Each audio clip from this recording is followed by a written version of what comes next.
Kaixo neska mutilak, hau da Gazteon kazetaren bideobloga. Gaur espazioaren historiako pertsonaia oso berezia ekartzen dizuet. Mundu osoa aho bete hortz utzi zuena. Hau da Laika, lehenengo txakur astronauta.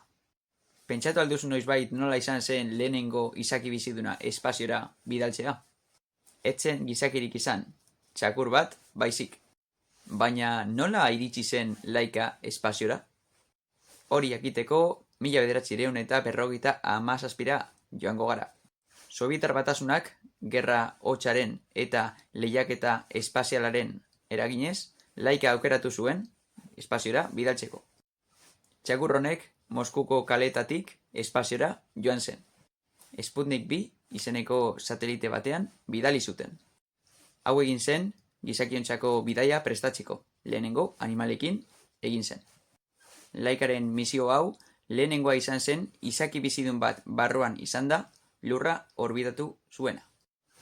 Gaur egun, Laikaren istorioa ausardiaren sinbolotzat hartzen dute. Eta historia espazialaren atal oso garrantzitsua izan zen. Espazioko historiak liluratzen gaituzte. Laikaren istorioa gerra hotzarengatik izan zen. Horrelako pasadizoak eta gertakizunak gustuko badituzu, nik gehiago ekarriko dizkizut.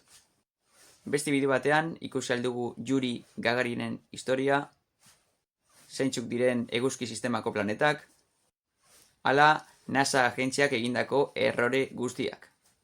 Zuk ezagutzen zenuen Laika txakurraren istorioa?